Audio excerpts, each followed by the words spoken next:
دعائیں اگر دل سے مانگی جائیں تو مقدر بدل جاتا ہے۔ اللہ پاک کی قدرت تمہاری ناممکن دعاؤں سے بہت بڑی ہے۔ قبولیت کی ہر ڈور تمہارے مانگنے کی شدت سے جڑی ہے۔ اللہ پاک پیاس سے گزار کر ہی حضرت حاجرہ کو پانی کے چشمے تک لایا تھا۔ منزل تک پہنچنے کے لیے تمہارا بھی اس آزمائش سے گزرنا ضروری ہے۔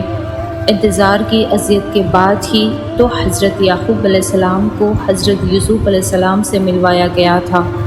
جسے تم سزا سمجھ رہے ہو، اس دیری میں ہی تمہارے لیے خیر چھپی ہے۔ اللہ آپ کی بے بسی جانتا ہے۔ اس کے سامنے بے بس ہو کر مانگو گے تو وہ آپ کو بے بس ہونے نہیں دے گا، بے بس رہنے نہیں دے گا، اور پھر اللہ تمہیں یوں خوش کر دے گا جیسے تم نے کبھی کوئی غم دیکھا ہی نہ ہو۔ ممکن ہے تمہارا صبر تمہیں اس مقام تک لے جائے گا جہاں تم صرف سوچو اور تمہیں نواز دیا جائے۔ یقین سمندر سے گہرا ہونا چاہیے۔ ڈوبنے والے ہوں تو یقین اتنا مضبوط ہونا چاہیے کہ وہ بچا لے گا۔ وہ اللہ ہے نا، وہ اللہ ہے نا، وہ تمہیں گرنے نہیں دے گا، ٹھوکر نہیں لگنے دے گا، تمہاری حفاظت کرے گا، تمہیں ہر مشکل سے بچا لے گا۔ حالات کو اللہ کے سپرد کر دو، راستے خود ہی آسان ہو جائیں گے۔ یہی تو اس کی عطا کا انداز ہے۔ وہ پہلے تمہیں مانگنا سکھاتا ہے اور پھر وہاں سے عطا کرتا ہے جہاں سے ملنا تمہیں ممکن نہیں لگتا۔ وہ تمہیں تم سے گزار کر ہی خود تک لاتا ہے۔ وہ تمہیں پہلے تمہاری پہچان کراتا ہے، پھر اپنا بتا دیتا ہے۔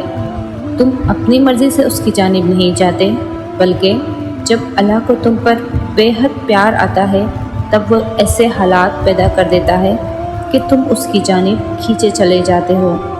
اللہ جسے چاہتا ہے اسے اپنا بنا لیتا ہے۔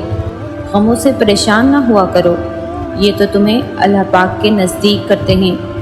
اللہ کو بہت پسند ہے جب تم دنیا سے نہیں اس سے مانگتے ہو، جب تم بے بسی کا رونا کائنات کے سامنے نہیں اللہ کے سامنے روتے ہو، جب تم سب ختم ہونے کے بعد بھی اس یقین کے ساتھ دعا کرتے ہو کہ اللہ کے سوا کوئی تمہیں کچھ نہیں دے سکتا، کوئی تمہاری مدد نہیں کر سکتا۔ دعا مانگنا کبھی مت چھوڑو، کوئی ملے نہ ملے اللہ ضرور مل جاتا ہے۔ رب فرماتا ہے، سب کچھ چھوڑ کر اندھا اعتبار کر لو مجھ پر، یقین کرو میں اپنے وعدوں کا بڑا سچا ہوں۔ رب فرماتا ہے، میں قبول کرتا ہوں ہر پکارنے والے کی پکار کو جب کبھی وہ مجھے پکارے۔ تمہاری منزل فقط ایک دعا کے فاصلے پر ہے، اور قبولیت میں دیری اللہ کی تم سے بے انتہا محبت ہے۔ وہ جانتا ہے تمہارے لیے کیا بہتر ہے اور کیا نہیں۔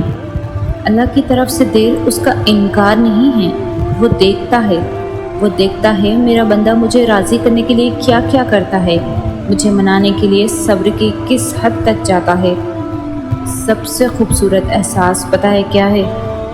سب سے خوبصورت احساس یہ ہے کہ وہ دعا حقیقت بن جائے جو آپ کے اور اللہ کے درمیان ایک راز تھی،